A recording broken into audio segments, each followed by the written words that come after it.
Many people treat fatigue like a low battery, assuming a night's sleep will recharge them. However, a significant gap exists between standard tiredness and a nervous system trapped in a chronic biological alarm state.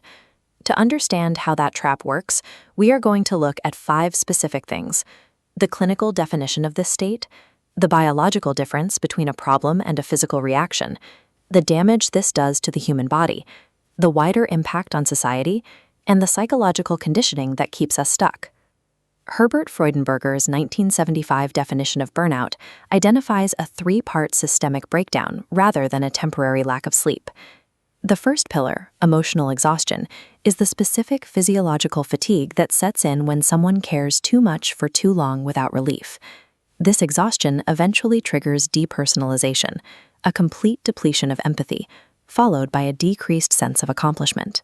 This creates a creeping feeling of futility, where no action seems to make a difference. Burnout represents a measurable, systemic collapse of emotional drive and physical functioning. Resolving this collapse requires separating the external problem from the internal reaction. The stressor is the external factor, a demanding boss or a mountain of paperwork. Stress is the neurological and physiological shift happening inside your body as adrenaline and cortisol prepare you to survive a threat. When an employee submits the paperwork, the external stressor vanishes. However, the body remains flooded with stress chemicals. Dealing with the cause of the problem does not process the internal physical reaction. Emotions function as a physiological tunnel. To resolve the state of stress, the body must travel all the way through that tunnel until the neurochemicals naturally dissipate and the system returns to its baseline. Burnout occurs when we get stuck. We experience the threat and the chemical flood, but we never signal to our bodies that the environment is safe. We remain caught in the middle of the tunnel. Recall a time a major crisis passed. Did your heart rate stay elevated, your sleep stay interrupted, and your muscles stay tense for days afterward? That lingering tension indicates the stress response remains active. Eliminating daily problems is biologically useless for recovery without clearing those stress hormones from the bloodstream. A body stuck in this tunnel believes it is in active survival mode. To maximize energy for immediate escape, the brain deprioritizes long-term maintenance, slowing digestion and halting immune system repair. This constant state of alert forces the heart to pump harder. It is the equivalent of attaching a high-pressure fire hose to blood vessels that evolved to handle a gently flowing stream. Chronically increased blood pressure causes significant wear and tear on the cardiovascular system.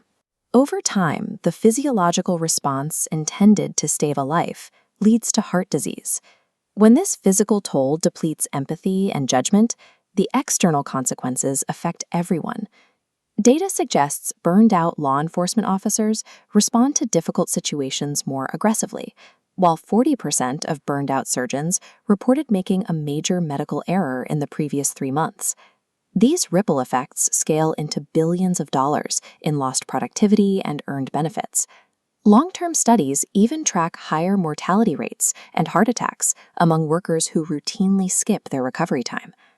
Burnout systematically degrades professional competence and empathy, eventually compromising the safety of the wider society. Despite the severity of this biological damage and the clear societal costs, most people actively avoid the rest they need to fix it. Human giver syndrome is a cultural conditioning that expects individuals to sacrifice their health and time for others. It makes any failure to prioritize others feel like a failure of character. This weaponizes our psychology, turning self-preservation or biological rest into sources of guilt. Because society views rest as selfish, we deny ourselves the exact safety cues our bodies require to exit the stress tunnel. We stay trapped because we are afraid to stop. Understanding burnout means mapping these 5 connections: the 3 pillars of systemic collapse, the separation of stressors from physical stress, the cardiovascular toll, the erosion of professional judgment, and the psychological guilt that locks the cycle in place. Escaping this physiological trap begins with recognizing the biological reality of the stress cycle.